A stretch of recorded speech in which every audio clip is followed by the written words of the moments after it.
Hello everybody and welcome back to another video. Today I am doing something a little bit different than what I've been doing kind of recently.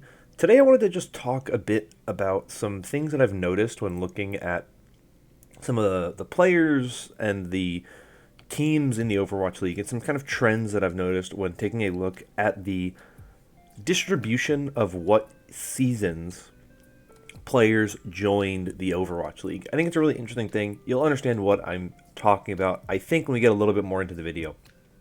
But that is what we're doing today.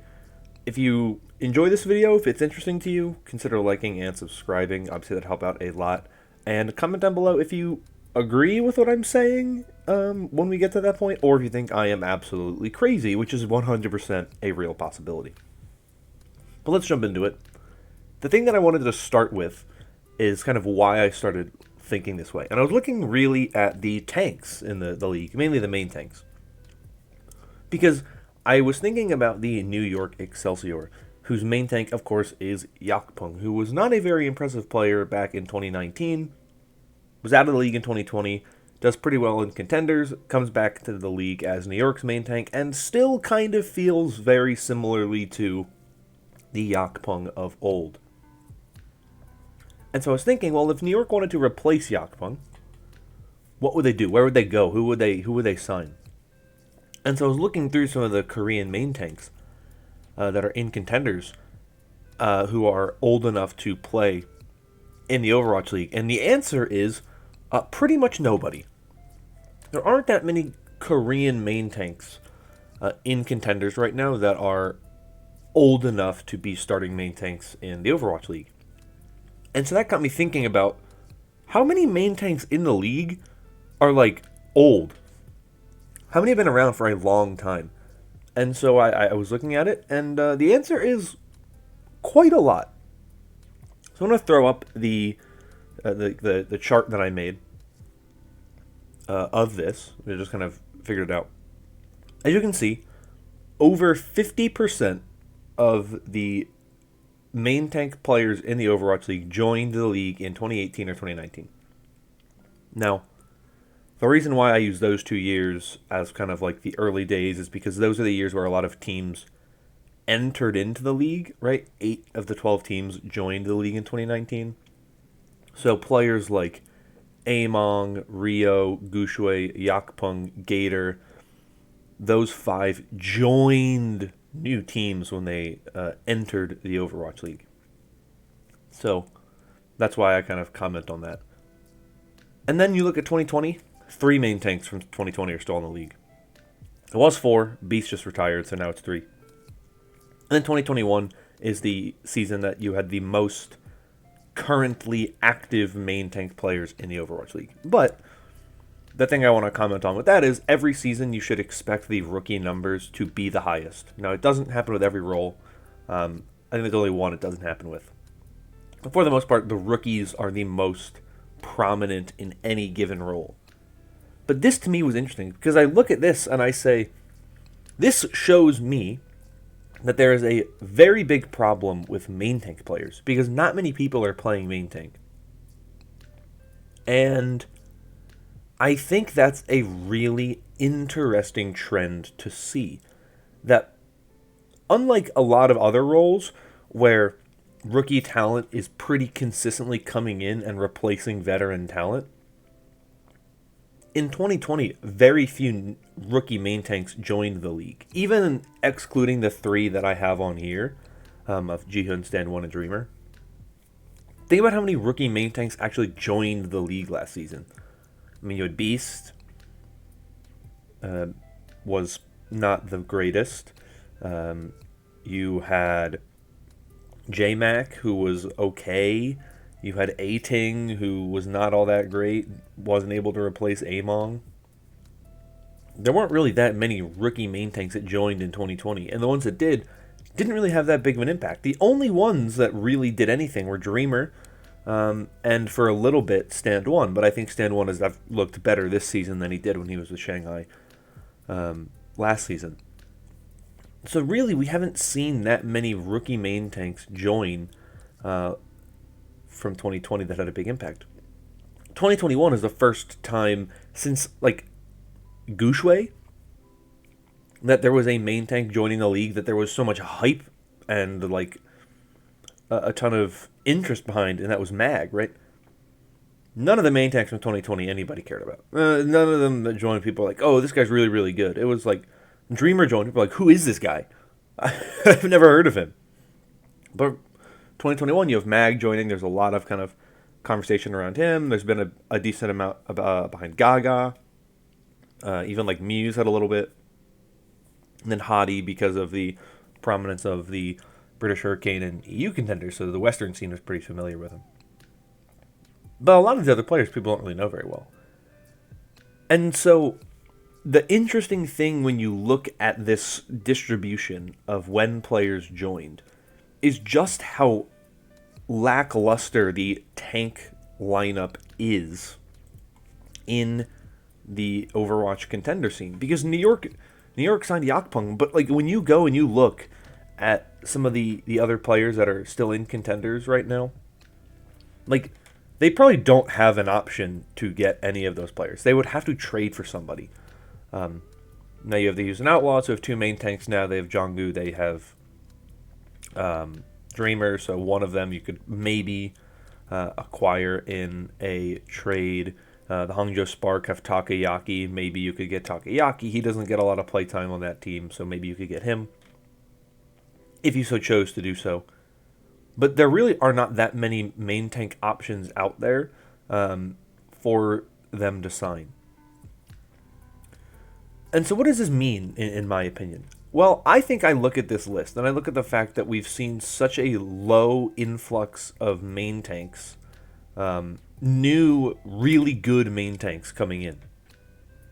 And to me, this is a pretty big sign that, like, the tank role, main tank role specifically, is not popular. Like, we already knew people weren't playing tank, but at the pro level, it wasn't really a problem. It wasn't too much of a problem. It was a little bit of a problem, but it wasn't too bad. This is kind of showing you how much of an issue that it is. And this is showing you that moving to 5 tanks is going to be a much better thing for teams. Maybe not necessarily players, right? But for teams. Fewer players are going to be in the league as tanks now, most likely.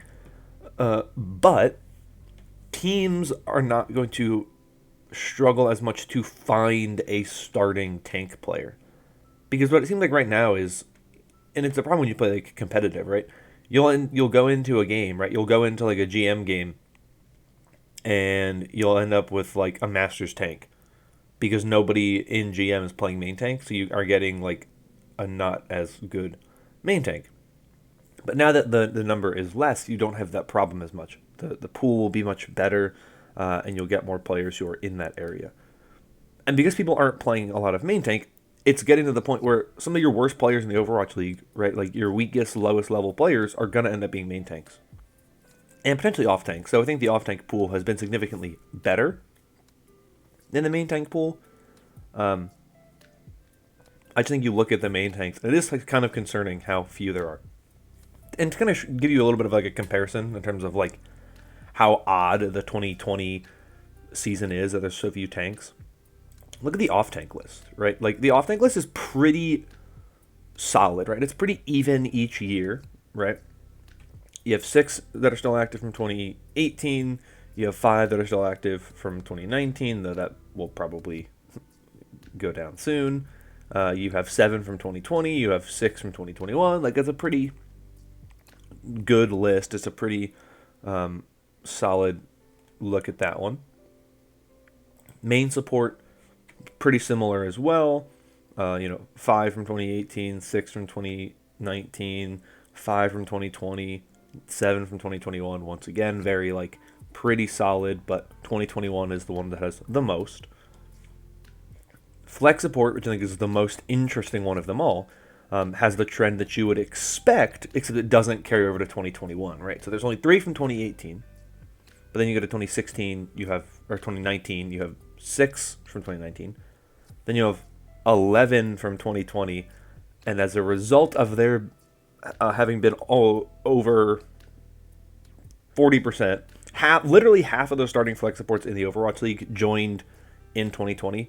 So by, as a result, 2021, you're going to have a significant drop down in terms of the number of flex supports that join the league. So it's only 6, but it's still a decent amount. But 2020, there was just so many really good flex supports that joined, which you would never really expect to see that again. That's not something I would expect to happen again. And then I'll throw DPS up here. DPS is a weird one because I just made it one big group because of how flexible and how interchanging DPS heroes are. So it's a little like difficult to really kind of judge at times, but I do think it is interesting to look at and see who got kind of signed when for that one. But once again, the trend kind of continues of, with the exception of 2018 to 2019 going down, it goes up every single year.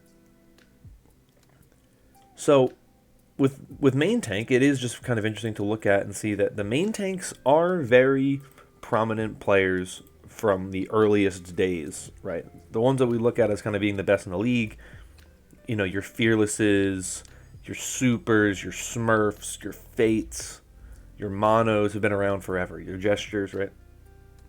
They've been around for so long. And there's very few main tanks from 2020, 2021 that you look at and even think are elite level main tanks. I mean, I don't think any of the 2020 main tanks are elite level. Like Dreamer's good, that one's good, but I wouldn't call them elite. And in 2021, maybe Jonggu and maybe Mag can reach that kind of level. But as it stands, right, like you'd look at 2019 and 2018 as like most of your really great main tanks, right? Gushui, Mono, Fearless, Fate, Gesture, Super, Smurf, like those are kind of like your top level main tanks. They've all been around a long time. But you look at some of these other roles and it's way more spread throughout, right? Like 2018 flex supports, right? Jonak, you'd still consider maybe not as good as he once was, but that's kind of but that should happen, right? Like as new talent comes in, he should have more competition. Then in 2019, you have Shu and Violet and Twilight. In 2020, you have Alarm and Myunbong and Fielder. And then this year, you have MCD, who looks pretty good, and Khan, who looks pretty good. So that's the way it should happen each season, but it's not happening really with main tank. And so this to me is an indictment of the tank role as a whole. It is a really clear sign that there are not many people playing main tank. To me, it is a decent sign that there are needed to be changes to the tank role for people to play it. And so I think that this kind of shows you how much 5v5 can potentially change the league as a whole, because it's going to have more people. It's going to have basically a bigger pool of players for a single role, which should, in theory, help out with the pool that we're seeing and some of the issues I think teams are having finding tank players. But that is really it for me for this video. Let me know if you understand what I'm saying here today, if you agree with me at all, if you think that this kind of is proof of some issues going on with the main tank role, and this is kind of a sign that the main tank role is very much in danger. And it's kind of showing how important the role is, but also how few really great main tanks are truly out there and available to some of these teams that haven't found their guy. So let me know in the comments down below how you feel about that and if you agree with me. And like I said at the beginning of the video, consider liking and subscribing if you've enjoyed it. It helps the channel out a ton. But that is all from me for today. So I hope you're all staying safe and staying healthy. And until next time, bye-bye.